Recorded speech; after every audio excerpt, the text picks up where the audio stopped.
Hello, good morning mga kalaro. Narito na naman tayo para maglaro sa kusina. Ang ating menu ngayong araw na ito ay chicken stir-fried.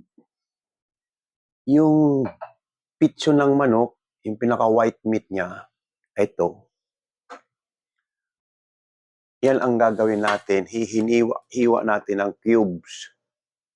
Ayan, cubes. Ito ay white sauce ang gagawin natin dito. Kasi karamihan nito, red sauce, tomato paste ang ginagamit. Sa akin naman, ang gagamitin ko ay Nisel cream. Nisel cream para maging white sauce. Ang ating chicken, imamarinate natin lang sa soy sauce.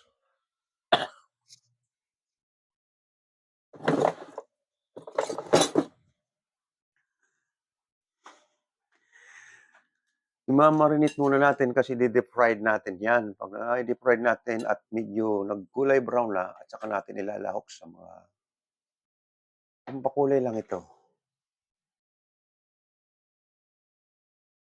Yan. 2 teaspoon Silver Swan soy sauce. Pangit kasi masyadong marami. Lagyan natin ng kaunting liquid North Maggi seasoning. 1, 2, 3, 4, 5. Tama na yan. Kaunting magic sarap. Ayan. Kaunting pamintang brown black pepper.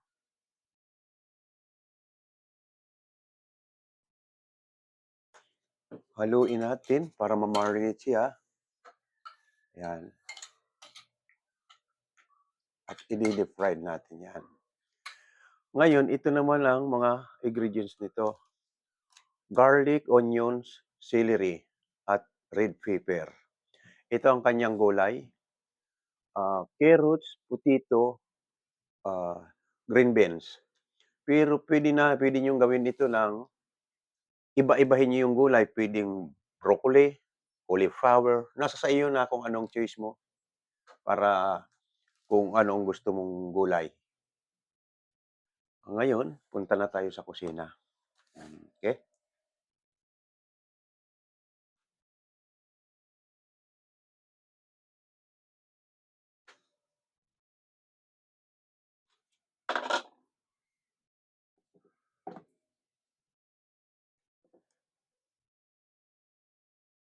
Ayan, sindi na natin ating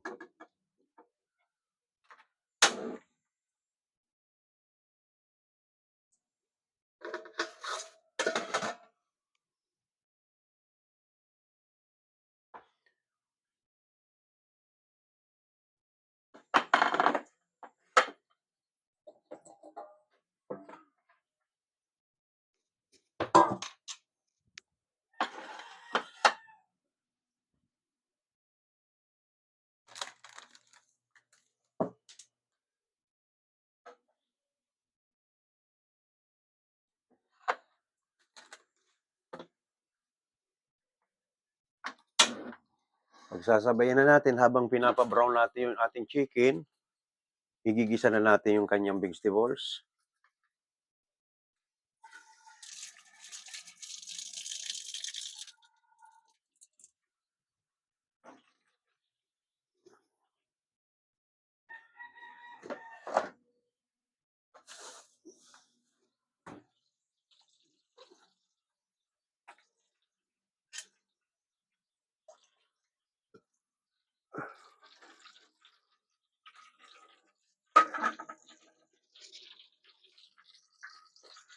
Ito, habang pinapainit natin, kailangan medyo mainit ang mantika para pag nilublob mo yung karne, mabibigla.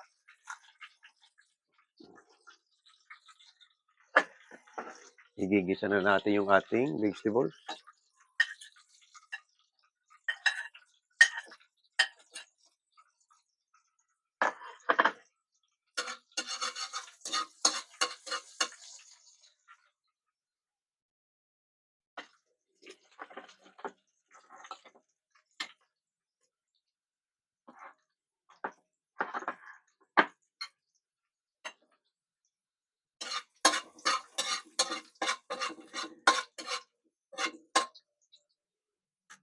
Ito, mainit na yung ating mantika.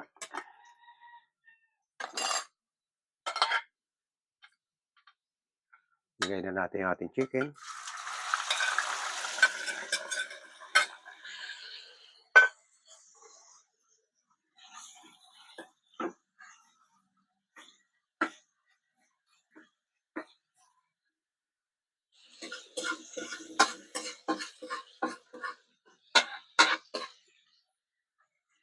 Brown na yung ating garlic. Okay. Brown na yung ating garlic. Sunod natin ang onion.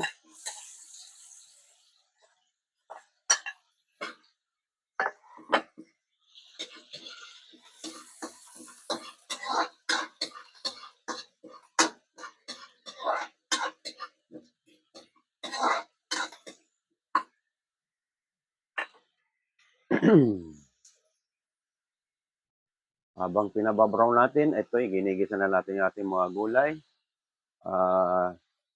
Masasabi ko lang yung gustong matutong magluto, ito, ini-step by step natin para matuto tayo. Lalong-lalo na yung aking mga kalaro na mga binatilyot na gusto nilang matutong magluto. Madalas ko sabihin sa kanila pagkatapos namin mag-practice ng billiard, para hindi kayo hingi ng pagkain sa nanay, tatay nyo na masarap, kayo na mismo magluto. Yan ang sabi ko sa kanila. Ayan, nag-brown na yung ating onions, garlic.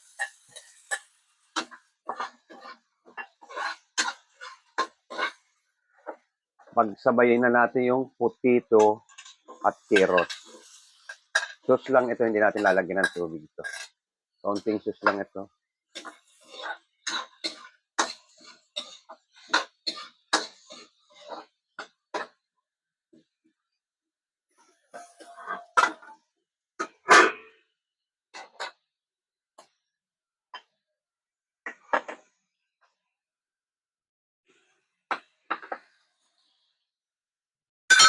Ito, nilusaw ko yung ating nisol cream para ipapatak lang natin itong magiging white sauce niya.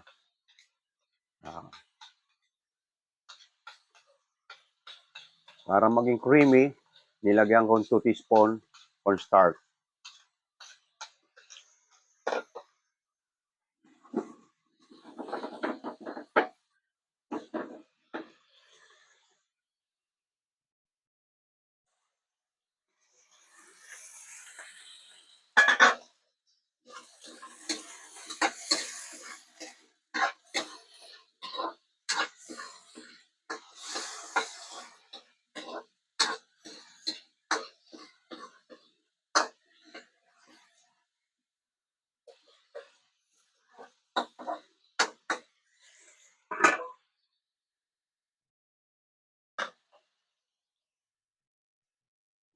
Yung ating chicken breast, may nabibili tayo niya sa market na pure lang talagang meat lang, talagang laman, walang buto.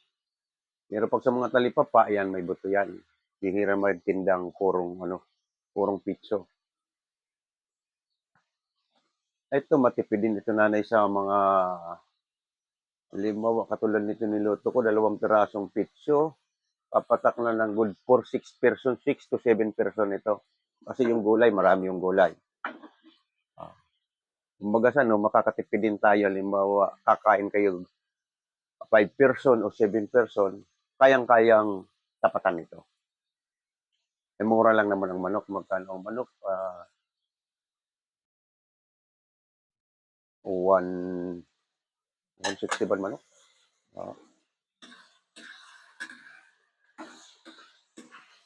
Ayan. Kaya hindi natin tutustahin yan. Inalis lang natin yung tubig ng manok sa katawan. Kaya dinidip fried. Kasi ihahalo natin doon sa mga gulay na dry lean lang ang pagkakagisa. Ayan. Ayan.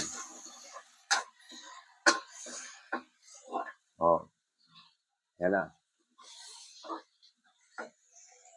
Pahinaan natin.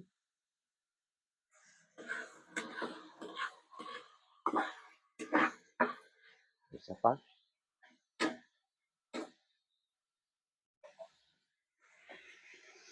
Nilahok na natin yung mga gulay.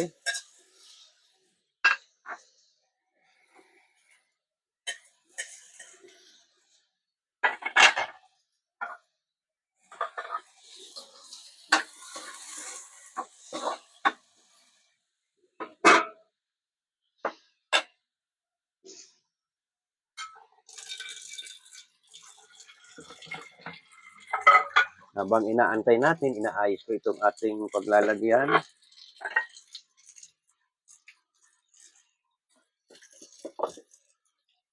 Mga 10 to 5 minutes. 10 to 15 minutes. Tapos na yung ating chicken stir fry.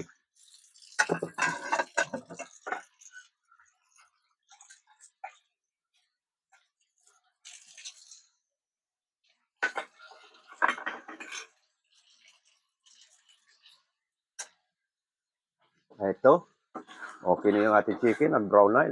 Alisin natin sa oil. Sinsalain natin para hindi mamantika.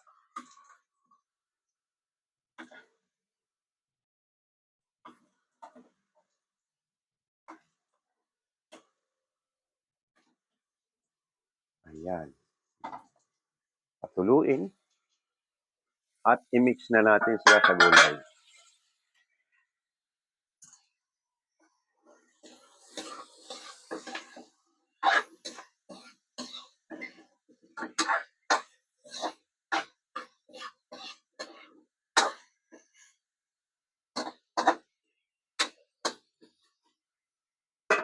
Mga 3 minutes. Tinakpan natin, mga 3 minutes lang.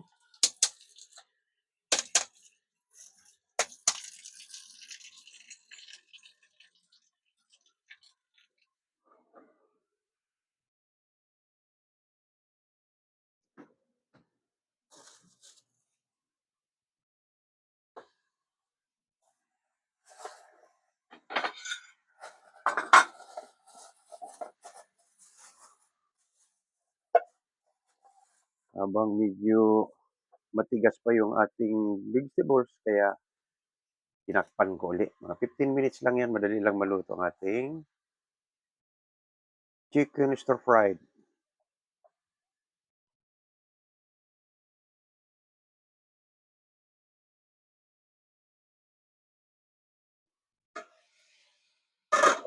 Ayan na.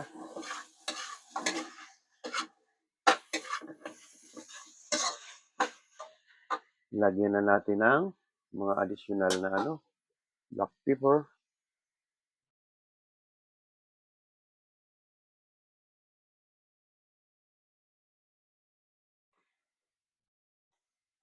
Magic sarap. Huwag lang asin kasi may sauce na yun. May soy sauce na, may magic sarap. Maalat na yan. Ayan, ilagay na natin itong white sauce niya.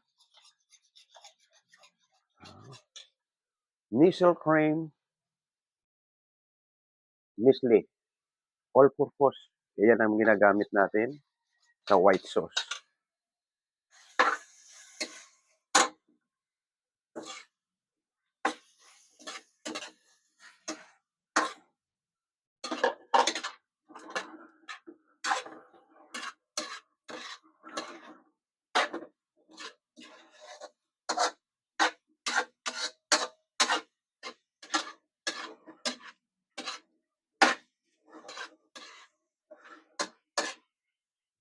Ayan na.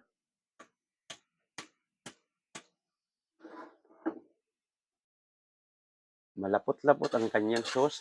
Didikit doon sa meat. Ayan. Ayan.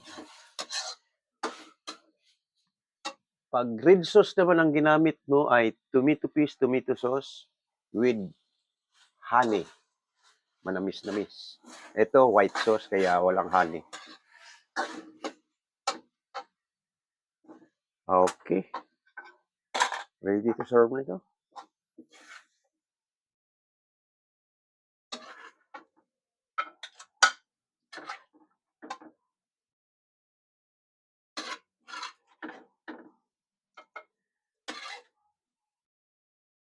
Ganito po ang kalalabasan ng ating chicken stir fried. Umuusok-usok pa.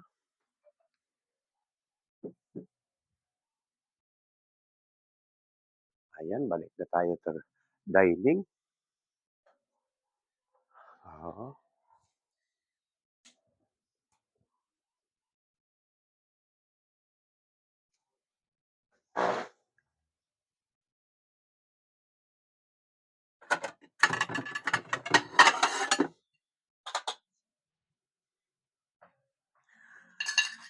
Eto na yung ating product at tapos na ang ating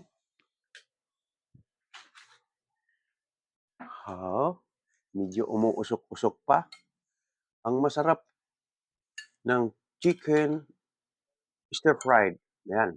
Yung pagkakahiwa mo ng cubes ng manok, hindi puwedeng madurog kasi dini-fried mo nga, yan.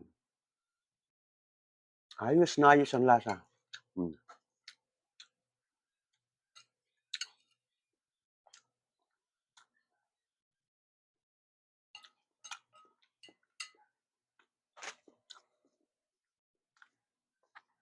Ngayon, nakaraos na naman tayo ng isang araw sa aking mga taga-subaybay diyan. Nakikita natin luto natin araw-araw mga iba-iba, mga simpleng luto lang.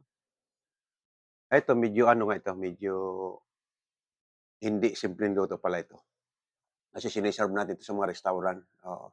Nasa restaurant ako nung araw, hotel.